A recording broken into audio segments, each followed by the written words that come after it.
Assalamualaikum warahmatullahi wabarakatuh. Masih bersama Ibu Evi. Kali ini kita masih akan membahas mengenai pendapatan nasional. Ini merupakan materi ekonomi di kelas 11. Pada video kali ini kita akan membahas mengenai konsep perhitungan pendapatan nasional. Kita ingat kembali mengenai pendapatan nasional. Pendapatan nasional itu merupakan jumlah barang dan jasa yang dihasilkan atau diproduksi dari seluruh sektor ekonomi di suatu negara pada periode tertentu, yaitu 1 tahun. Jumlah balas jasa dari faktor-faktor produksi pada suatu periode tertentu, ataupun jumlah pengeluaran nasional ataupun konsumsi nasional yang dilakukan seluruh rumah tangga ekonomi pada periode tertentu selama 1 tahun. Bisa kita lihat pada konsep pendapatan nasional. Yang pertama adalah gross domestic product atau produk domestik bruto. Di sini adalah nilai barang dan jasa yang dihasilkan seluruh warga masyarakat, termasuk warga negara asing dalam suatu negara pada periode tertentu. Misalkan di negara kita, yakni Indonesia, itu terdiri dari warga negara Indonesia, yaitu masyarakat Indonesia itu sendiri. Kemudian ada warga negara asing yang berasal dari Cina, kemudian yang berasal dari Jepang, ada warga negara dari Korea, warga negara Inggris, dan warga negara Amerika.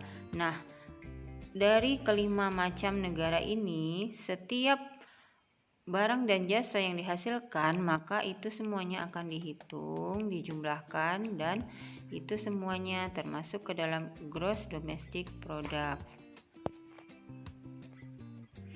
Yang selanjutnya adalah gross national product atau GNP. Merupakan seluruh nilai barang dan jasa yang dihasilkan masyarakat suatu negara dalam periode tertentu, termasuk di dalamnya produk yang dihasilkan masyarakat suatu negara tersebut yang berada di luar negeri. Artinya di sini, misalkan negara kita yakni Indonesia itu terdiri dari warga negara asli yakni WNI.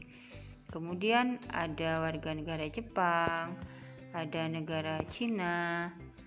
Nah, kemudian di negara Amerika Serikat itu ada warga negara Indonesia, artinya ada orang Indonesia yang bekerja di luar negeri.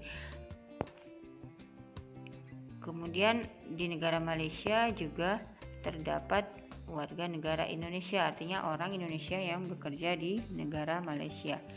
Nah, kesemua pendapatan yang dihasilkan dari warga negara Indonesia yang berada di luar negeri ini merupakan gross national product. Nah, seperti itu penjelasannya.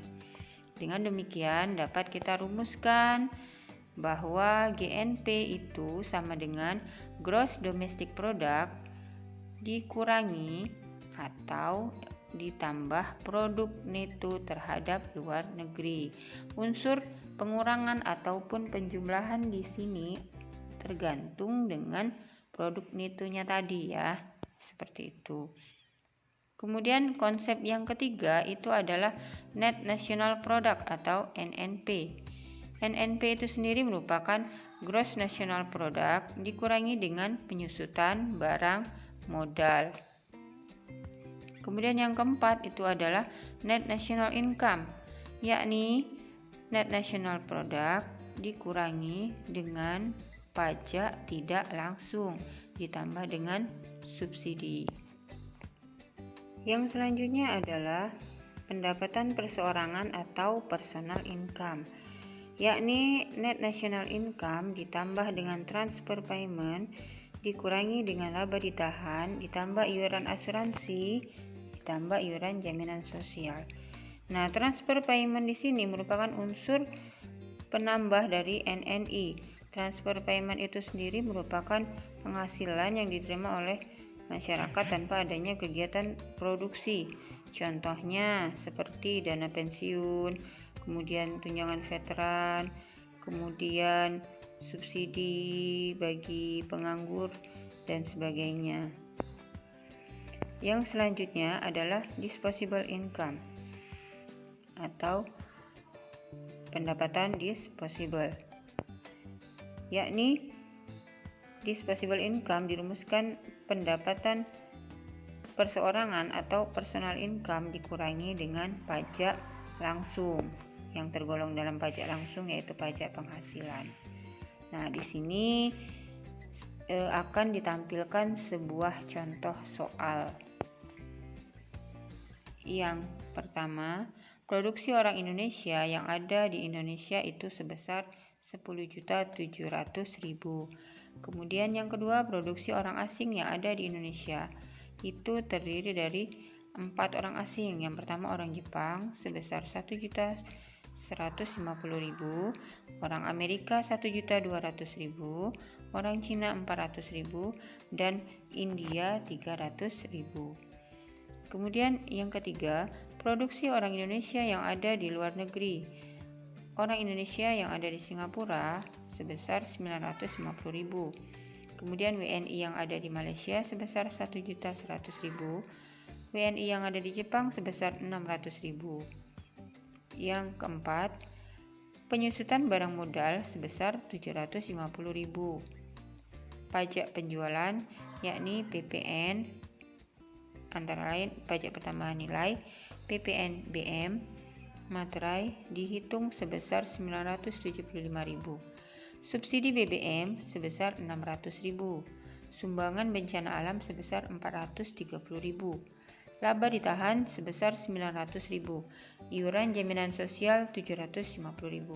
Dan terakhir pajak langsung yakni pajak penghasilan sebesar 450.000. Dari data tersebut, hitunglah pendapatan disposable atau disposable income. Untuk penyelesaiannya, yang pertama kita lihat adalah produksi orang Indonesia yang berada di negara Indonesia, itu sebesar 10.700.000. Kemudian yang kedua, produksi orang asing yang ada di Indonesia, antara lain terdiri dari 4 warga negara asing, yakni dari Jepang, Amerika, Cina, dan India. Nah, dari keempat warga negara asing ini, semua penghasilannya itu kita jumlahkan, yakni sebesar 3.050.000. Kemudian maka di sana akan kita dapatkan hasilnya sebesar 13.750.000 untuk nilai gross domestic brutonya. Kemudian dari data itu kita akan menghitung nilai GNP. Dari soal tadi diketahui bahwa WNI ada di berbagai negara, yakni ada di Singapura, Malaysia, dan Jepang. Nah, dari ketiga negara tersebut kita jumlahkan hasilnya, yakni sebesar 2.650.000. Kemudian pendapatan nasional luar negerinya itu sama dengan produk orang asing di dalam negeri dan produk orang Indonesia di luar negeri. Tadi untuk produk orang asing di dalam negeri itu sebesar 3.050.000. Kemudian produk orang Indonesia di luar negeri sebesar 2.650.000. Kemudian kita selisihkan, maka dapatnya PNLT-nya itu sebesar 400.000. Maka dari data ini dapat diketahui bahwa besarnya gross national product yakni sebesar 13.350.000. Dari mana? Dari GDP dikurangi dengan PNLT, yakni 13.750.000 dikurangi dengan 400.000. Langkah selanjutnya adalah menghitung besarnya NNP. Tadi diketahui bahwa besarnya GNP yang sudah kita peroleh sebesar 13.350.000. Nah, berapa besarnya NNP? NNP itu dirumuskan GNP dikurangi dengan penyusutan barang modal sebesar 750.000. Maka dari data itu diperoleh NNP sebesar 12.600.000. Kemudian kita akan menghitung besarnya NNI atau Net National Income. Untuk NNI itu dirumuskan NNP dikurangi dengan pajak tidak langsung, kemudian ditambah dengan subsidi. 12.600.000 dikurangi dengan 975.000 sama dengan 11.625.000. Kemudian ditambah dengan subsidi sebesar 600.000 sehingga kita peroleh NNI sebesar 12.225.000 rupiah. Yang selanjutnya adalah pendapatan perseorangan atau personal income, yakni NNI ditambah dengan transfer payment sebesar 430.000. Maka kita peroleh hasilnya 12.655.000. Kemudian dari soal kita ketahui laba ditahan sebesar 900.000, kemudian iuran jaminan sosial sebesar 750.000. Itu kita jumlahkan sehingga hasilnya 1.650.000. 12.655.000 itu dikurangi dengan 1.650.000 sehingga kita dapatkan pendapatan perseorangannya sebesar 11.005.000 rupiah. Kemudian yang terakhir, disposable income atau pendapatan disposable, yakni personal income dikurangi dengan pajak langsung atau pajak penghasilan, sehingga kita dapatkan hasilnya sebesar 10.555.000 rupiah. Nah, disposable income atau pendapatan yang benar-benar sampai ke tangan masyarakat setelah dikurangi dengan pajak penghasilan dari soal tadi itu kita peroleh sebesar 10.555.000 rupiah. Nah, demikianlah penjelasan video mengenai konsep perhitungan pendapatan nasional. Semoga bermanfaat dan selamat belajar. Wassalamualaikum warahmatullahi wabarakatuh.